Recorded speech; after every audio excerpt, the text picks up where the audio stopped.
So a lot of big numbers. There's some too big to even really fully get your head around. So now you're probably wondering, what does this mean for me? What does this mean for the future of the province? Well, our business reporter, Gaviola, was also in lockup today. She joins us now live from outside Queen's Park. And let's start with the economy, which has, of course, been battered by the pandemic.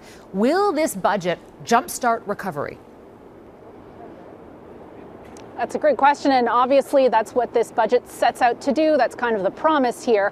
And so I wanted to take a look at how the government's projections and what they're thinking of will happen this year compared to the fiscal blueprint that they put out back in November.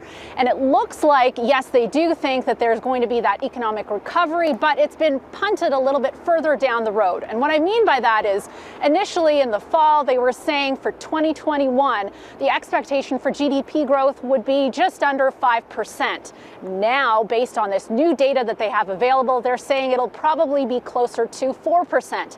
There's a silver lining, though. They're saying that the expectations for growth for next year have been bumped up a little bit.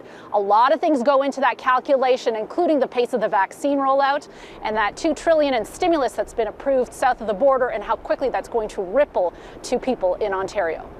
Okay, let me ask you this as well. What is missing from the budget? That's a great question, and I think you can tell a lot about a government's priorities based on what's in the budget, just as much as you can based on what is not there, what is conspicuously absent. Now, a lot of people had hoped to get something in terms of paid sick days. That wasn't there. Also not in there, money specifically for school boards during pandemic times. And a third item, there was no mention of money specifically earmarked for the Highway 413 project in the GTA, Farah. Okay, some noteworthy mentions there. Thank you for that, Anne.